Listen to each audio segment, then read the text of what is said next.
Good morning and welcome to Daybreak. I'm Alexandra Clements. And I'm James Hill. This morning on Daybreak, it has been one of the worst flu seasons in recent years. What you can do to make sure you don't get sick.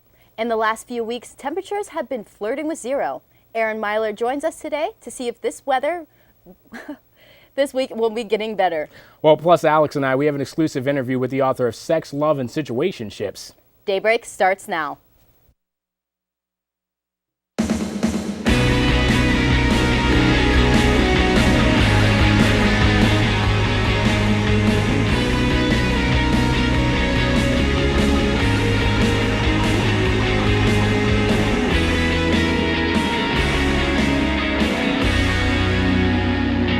Good morning, guys, and welcome to Daybreak. First and foremost, me and Aaron are fashion twins this morning. We have the exact same suit on. You guys do look cute together. Hey, but I know the weather. It's the thing on everybody's mind. It's been up and down lately. I know, it just can't make up its mind. And it's going to stay like that, too. We have some highs in like the high 30s, and then we have some lows around like 10, 15, so. Well, Punxsutawney Philly said 6 more weeks. That's unfortunate. But what do you have looking forward to the rest of your forecast? Okay, thanks, Alex and James. So the week is shaping up to be another cold week, starting on Monday with a high of 36 and a low of 21. Tuesday gets a little bit better with a high of 32 and a low of 22, with it being partly cloudy. Wednesday, we're going to see a high of 38 with a low of 28. It's still going to be partly cloudy for that day. On Thursday, we're going to see some snow again, and it's going to be a high of 28, so it's getting back below freezing with a low of 9. Then we're going to have over on Friday, it's going to be partly cloudy again, but we're going to have a high of 15, so that's the coldest day of the week. Not going to get any worse than that with a low of 6. So it's going to feel like horrible, but it could be worse. And then Saturday and Sunday are both partly cloudy, but we're going to have highs in the low 20s and then lows around 10, 13. Okay, and I'm going to send it back over to James and Alex. Aaron, many clubs on campus are celebrating Valentine's Day a little differently than you would expect. To start off the celebrations, SWSG is holding a Galentine's Day party. The party being held on the 11th is for girls to paint their nails, sing karaoke, and most importantly, hang out with their friends. February 12th is the Campus Activity Board's annual Condom Carnival. CAB teams up with other clubs on campus to shed light on safer sex, domestic violence, and relationship issues in a fun carnival environment. The John P. Harris Film Society is also planning their own Valentine's Day celebration by showing the film Blue Valentine on Sunday, February 15th, for all the students who are into the typical romantic celebration. So no matter what your situation is, there's something fun for you to do at Point Park this Valentine's Day. And on Monday, the United Student Government granted only about 2 out of 32 clubs their full request for the first funding period. Many clubs received less than half of the money they asked for, and in turn will have to reevaluate their budget and ask for the money again during the second funding period. The process of having the 2 funding periods began the fall of 2014 to allow clubs to focus on the money that they really need, and they have to approximate that amount in advance. The recent weather conditions have been making getting to class hard for both teachers and students. Not only are commuters having trouble with dangerous roads, students are also saying that sidewalks are not safe around campus. Many students are upset about their classes being canceled multiple times in 1 week because they feel like they are being cheated out of their money. Teachers are also finding it more difficult to teach class with so many students absent. In the event of severe weather, a decision about the cancellation of class is to be determined by 5:45 a.m. or 3 p.m. if the classes are in the evening. Yeah, Alex, our friend Lindsay Palmer, some of the pictures she was posting of Oakland, the entire sidewalk's covered in ice. It's actually pretty dangerous out there, but yeah. Big stories that we're talking about nationally, of course, is the drama going on with ISIS and that horrific incident in which they actually burned a Japanese journalist alive. It's horrific. I heard that they had him in a cage. It's absolutely horrible to hear about. Dramatic, and I know all of the national news. Maggie, you're going to be here with the rest of it. A video surfaced this week showing terrorist group ISIS burning a pilot from Jordan alive after holding him captive since December. He died January 3rd. The country of Jordan offered to do a prisoner swap with ISIS for 2 suspected ISIS terrorists who are now on death row. The one did a triple hotel bombing that killed dozens, and the other attempted to do a bombing, but her explosive belt did not go off. And in retaliation, Jordan has declared, quote, unrelenting war, unquote, against the jihadist group. A TransAsia Airways plane crashed into a Taiwan river. 31 are confirmed dead, 12 people are missing, and there are 15 survivors. The plane had just taken off and was on its way to the Kinmen Islands. The last bit of communication from the pilot to air traffic control was "Mayday, Mayday, engine flame out." The situation was described as a recovery situation. California lawmakers propose that all school children will be required to be vaccinated. Mississippi and West Virginia are the only two states that have no vaccination exemptions. With this possible new legislation, parents could no longer use personal or religious reasons as an excuse not to vaccinate. Health officials believe that an increased immunization rate will minimize disease outbreaks. And finally, Starbucks lovers can now enjoy their favorite brew 35,000 feet in the air aboard Delta Airlines. The company began serving the brand on flights this past Sunday. Delta is the fourth major airline to serve the famous Seattle blend. To promote the new feature, Delta is hosting a contest. Customers can now write their dream destination on their Starbucks cup for a chance to win a flight there. That's what's going on around the nation and around the world. Now back to James and Alex at the couch. Thanks, Maggie. Coming up on Daybreak, James and I have an interview with Nicole Martin, a Point Park grad student and author of the book Sex, Love, and Situationships. Plus, the city has a new way of keeping up with your tax dollars, what the city is planning that will give you access to their spending. Coming up after the break. Start your morning with City News. Start your morning with campus news. Start your morning with political coverage. Start your morning with fun.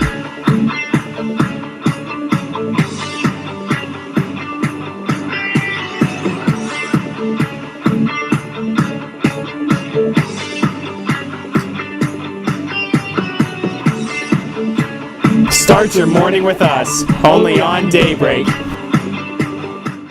Did you know that Point Park has a cheerleading squad?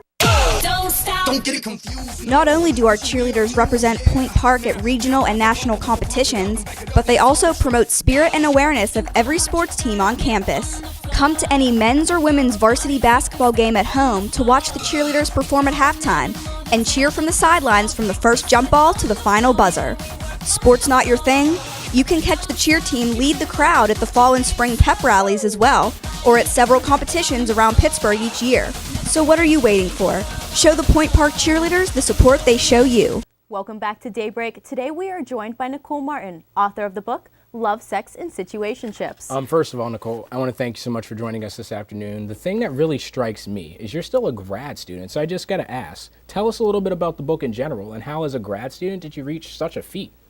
Well, yes, I am a grad student. I'm in my last semester of graduate school, and I have been writing this book since I was 19, so on and off at least, because with grad school it gets a little hectic. However, the book is about obviously love, sex, and situationships, and situationships are just those situations you're in where you're kind of in between a relationship, not sure what you're doing.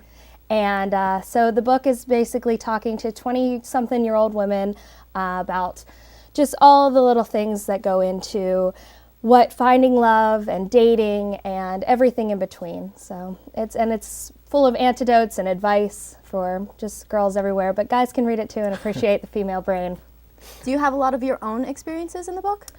Some of them are my own experiences, some of them are my friends. It's all written in first person, so some of them are a little exaggerated for, comedic effect. But other than that, it's a lot of true stories that you can relate to as a woman. Well, I know for me personally, there's one thing I'm really bad at, and it's words. So the word situationship, there was a long discussion how we were going to do that. So how did you come up with this title? I actually was talking to my girlfriends about a situation I was going through at the time, and I made a joke that I didn't know if we were, what situation we were in. Were we dating? Were we in a relationship? Like, we hadn't established everything, and I made a joke. I was like, it's kind of like a situationship. And they were like, I've never heard that before. And I was like, I'm going to patent it. So that's how that came about. So what was your process for writing this book and getting it published? So the process between it was I kind of just started writing it because I was a sex and dating writer for a couple different publications. I was freelancing, and I started thinking about maybe writing a book, so I just started pushing aside little things that I thought of. And luckily for me, it's really hard to get a book published when you're not established already.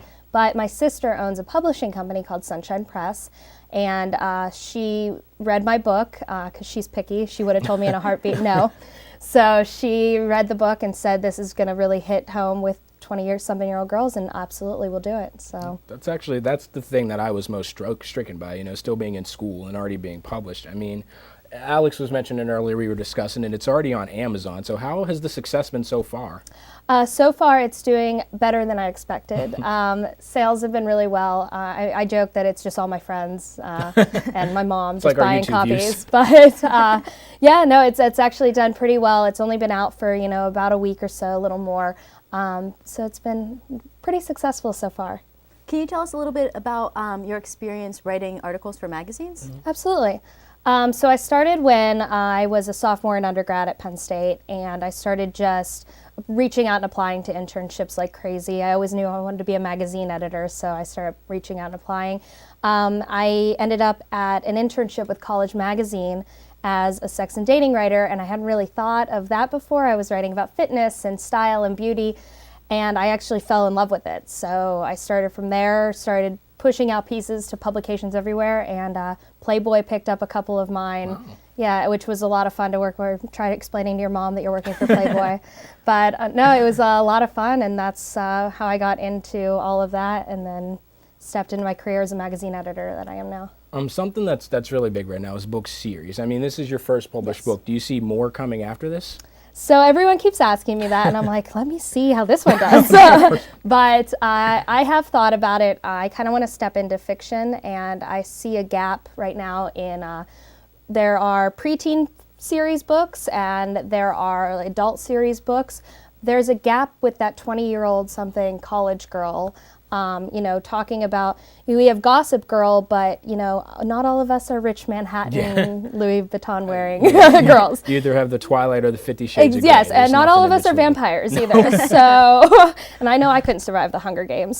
So basically from there, it would be trying to get a series of, what it's like to be a girl graduating college and trying to find herself. And, you get out of college and what's the next step? No one ever talks about that, so. So it seems like you've been pretty successful so far. What made you want to go to grad school? So coming out of undergrad, I decided that maybe at one point I wanted to be a college professor, which I actually teach a class at Penn State now, writing for the web. You do it all. I don't know how I have enough time. I'm pretty sure I don't sleep. Maybe I am a vampire. So basically, I decided that one day I want to get my master's, and if I didn't do it right away, I don't think I would have done it. I would have got caught up doing my 100 other things. So I wouldn't have gone anywhere else but Point Park. I love this place. It's very, very centered on what you want to do, and the professors here really shape, Our last question, we're still primarily college, and you're still in grad school. Just to sum it up for everyone watching, how do you balance reaching your goals like you have at such a young age and the work of school? Post-it notes. Lots of them. You should see my desk. No, it's really just about organization and just trying to balance your time with priorities, what's first and what's second, and just loving what you do. It makes it not a job anymore. Never is. Nicole, thanks so much for joining us. I know you're going to be coming back later and we're going to be talking about some of relationship advice. I will be strictly embarrassed, but Alex? I hope that you can give me some advice for my significant other. And the Grammys were this past weekend, the star-studded lineup that performed, coming up after the break.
Welcome back to Daybreak. The city of Pittsburgh has introduced a new website that shows where the city is spending taxpayer dollars.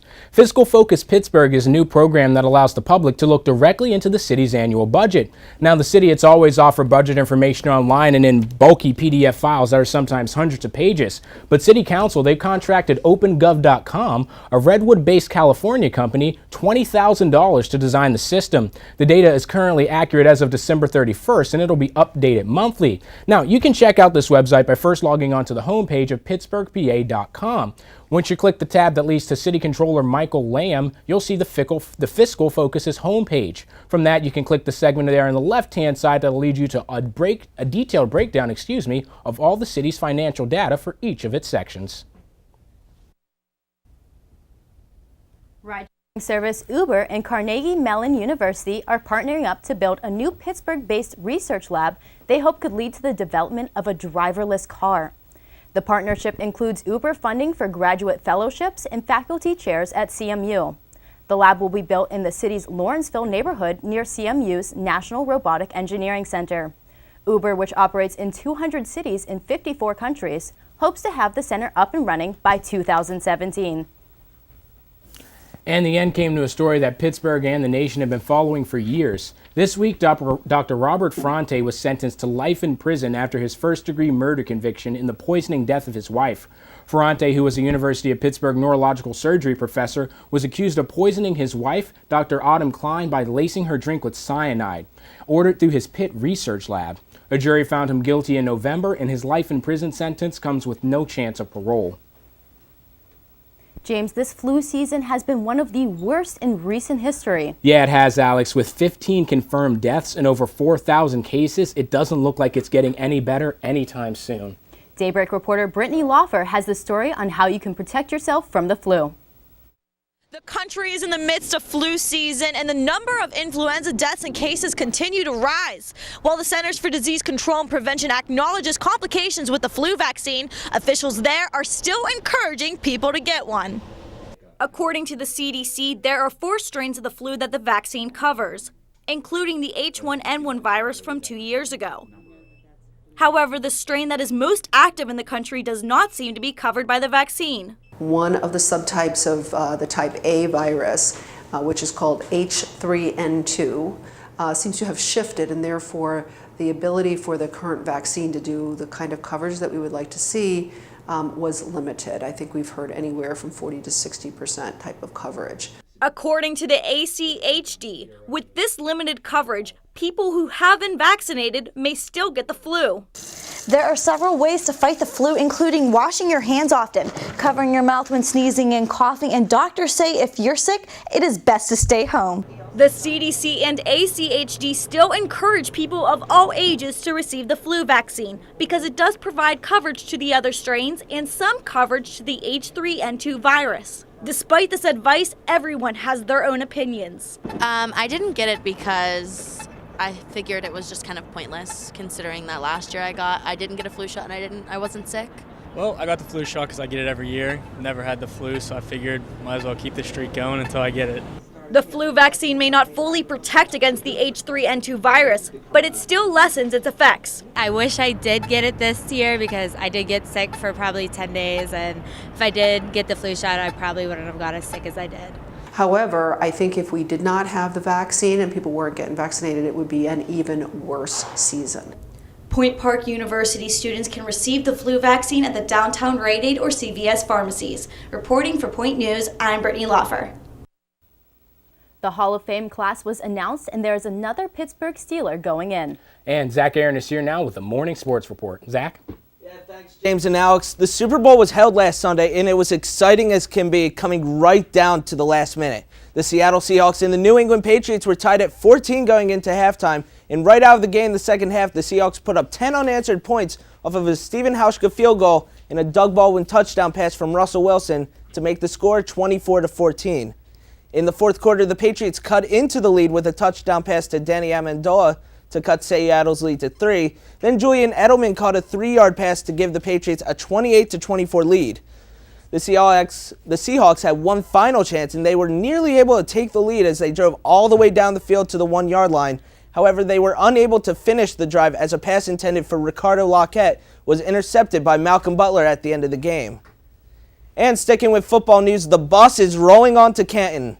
Former Steelers running back Jerome Bettis is going to be inducted into the Pro Football Hall of Fame in August. Other notable members include the 2015 class, include the late Junior Seau, Tim Brown, Ron Wolf, and Bill Polian. And finally, a quick update on the Pittsburgh Penguins. The Penguins defeated the Edmonton Oilers by a score of 2-0. Penguins goals were scored by Evgeny Malkin, who was playing for the first time since before the All-Star break, and David Perrin. Marc-Andre Fleury was able to stop all 22 shots he faced. That win put the Penguins at a record of 29, 14, and 8, which is good for first in the Metropolitan Division and fourth in the Eastern Conference. Their next game is Wednesday as the Detroit Red Wings come to Consol Energy Center.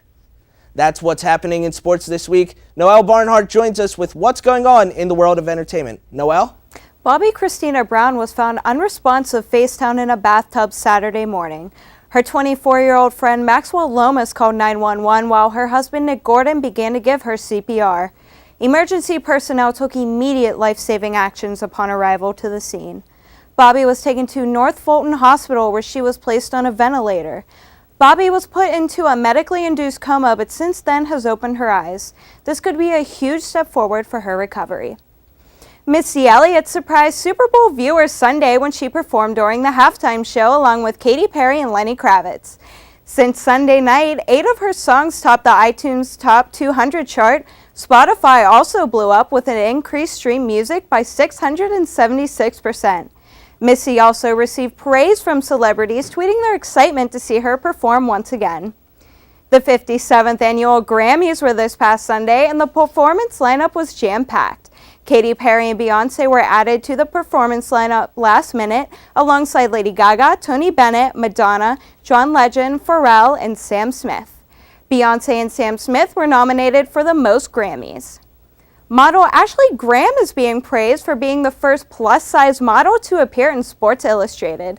Ashley is a size 16 model for Swimsuits for All, an online swimsuit retailer for curvy women. She was also featured in the first Curves and Bikinis ad campaign in the 2014 Sports Illustrated swimsuit edition. This is everything that's happening in Hollywood. Back to James and Alex at the desk. Thanks, Noelle. Coming up on Daybreak, Nicole Martin is coming back to tell you how to make your Valentine's Day special. Now she'll be back to tell us the do's and don'ts for Valentine's Day here on Daybreak right after the break.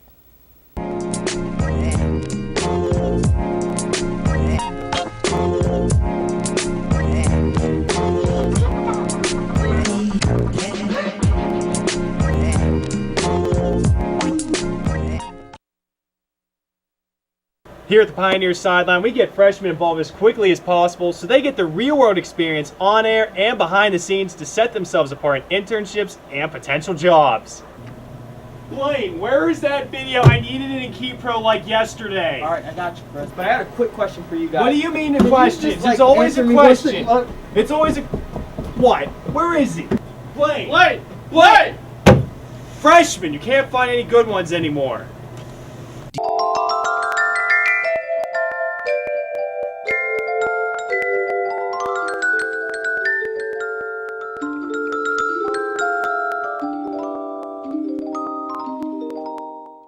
Welcome back to Daybreak and welcome back, Nicole.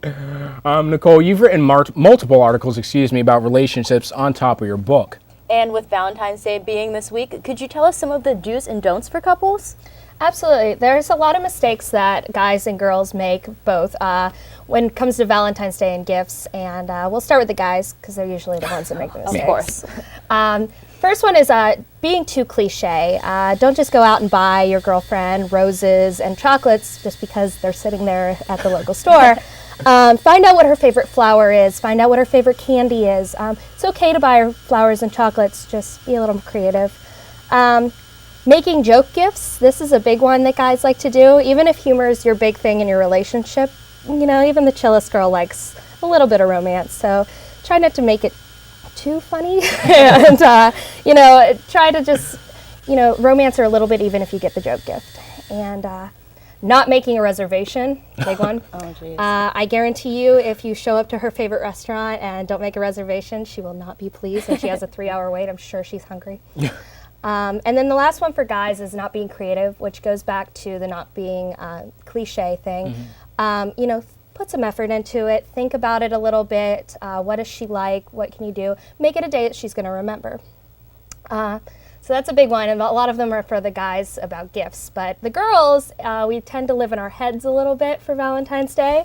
So the big one would be saying you don't want anything is the main thing. A lot of girls like to do it like, oh, I don't want anything, and then secretly I'm going to kill you because you didn't get me anything. So if you want to celebrate Valentine's Day and you want something, tell them. Like, it's not a big deal. And if you really don't want anything, that's okay, but you're probably going to have to convince him because he's going to think that you're lying. But yeah, don't tell him you don't want anything and then be mad at him for a week. Over expectations is a big one, where we expect this elaborate Valentine's Day and he tries his best and then we get upset because it wasn't good enough for us. And the last one is only getting him a card. Valentine's Day isn't just a girl's holiday, it's a guy's holiday too. You know, really try to put some effort into what he likes, even if it's not a box of chocolate and roses, but if he likes to golf, get him golf things. If he likes, you know, a certain sports team, do that. It doesn't have to be romantic, but it needs to be thoughtful. You know I've had my fair share of bad Valentine's Days.